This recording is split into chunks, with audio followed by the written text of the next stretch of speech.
Thank you. So you. This is going in the bloopers. Sorry. Okay. Yes. Are you recording? Yes, I'm recording. No kidding. Oh, hey, dog. Oh, God. Hey, this is my dog. Dog, here's the siren. Okay. We'll wait for the sirens to go away. Are you recording? Yeah, I'm gonna wait for the sirens to go away. This is going in the bloopers. What, the sirens? Or me laughing? You laughing. Hysterically. It should be you dropping the book.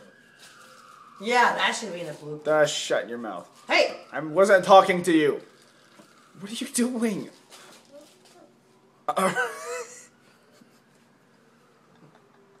This is the dog. Alright, okay, so.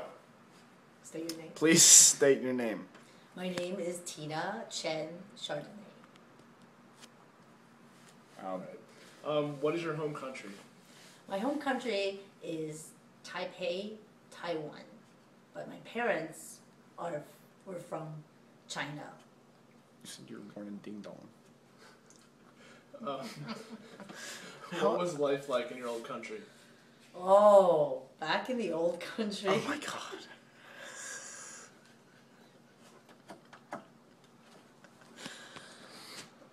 In my old country. Okay.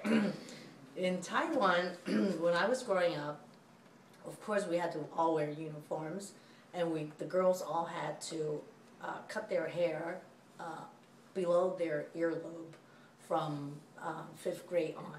Luckily, I left when I was in 3rd grade, so I didn't have that problem because all the girls hated it, and you couldn't shag it or anything. It just had to be a straight blunt cut.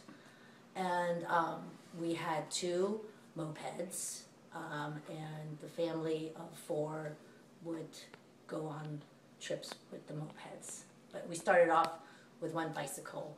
The family of 4 would be on the bicycle, but we eventually got 2 mopeds. And school was really hard. We had a lot of repetitive exercises. For the multiplication table, everybody had to stand up and repeat the multiplication tables every day for like an hour, standing up, just repeating the multiplication table. So I really know those very, very well. And what else in my life in the old country? We had basically our president, his name was Chiang Kai-shek, and he was sort of a dictator, and we were obliged to hang his photos everywhere in the house, in everybody's house. They had a photo of him, and every time he comes up on the TV, which was black and white, of course, we would have to straighten up and pay attention because his photo flashed on the television. And we heard all kinds of stories about how in school we were taught that the Chinese communists were massacring the Chinese people, and that the Chinese people were being starved. They were eating banana peels and tree barks, and we had to go save them because they were under the oppression of the communist regime. And so we had no contact with China, and my parents were from China. They escaped from the communists, but we had this vision of China being just this horrible place where we had the fat communists slaving and whipping the peasants in the rice paddies, and the peasants were really skinny, but they were treated like cows, and then the communists were these fat, with the communist hats. So that was my image of the communist people. But we grew up amongst rice paddies and a lot of outdoor activities, and it was a subtropical climate too, so a lot of fruits and vegetables, and people were, you had to respect your parents, of course, because it was a very traditional Chinese culture. So that was life in the old country. Would you consider the place you lived as a developed area, like an economically developed area, or? Oh no, it was not economically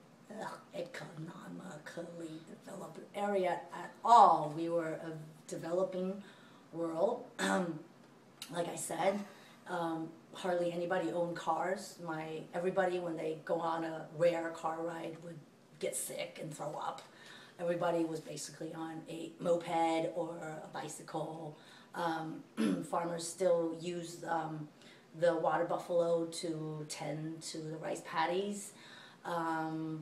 The schools, you know, we had like pretty much dirt floors. You know, it wasn't like concrete slab at all. And I guess, you know, there were no high rises or anything. Air conditioning was, you know, pretty luxurious. You know, street food a lot. And so, no, it was definitely underdeveloped country. 7 times 6.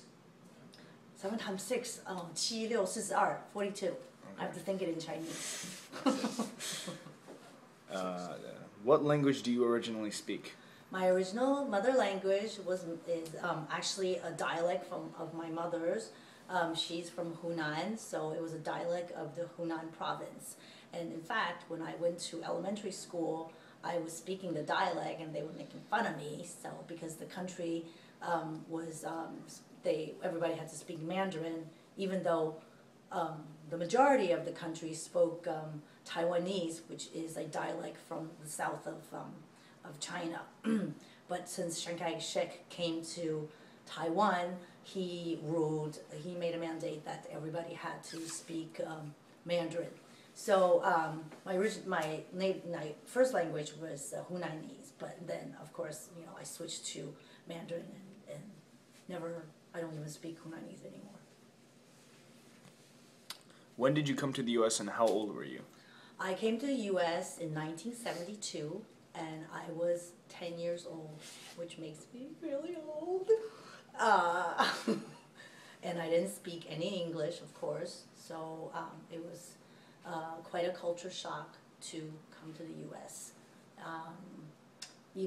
But luckily, when you learn a new language under the age of 12, you don't have an accent.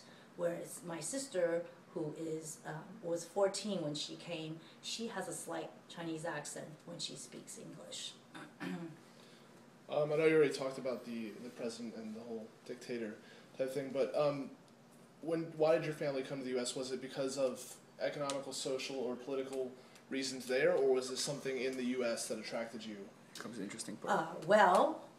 My father first came to the U.S. because he was a member of the Chiang Kai-shek Air Force, but the Air Force they weren't paid very well.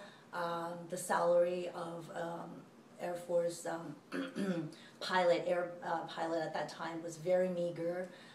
So he really wanted economically to better for his family. So he faked illness. He faked that he was mentally ill to get discharged from the Air Force.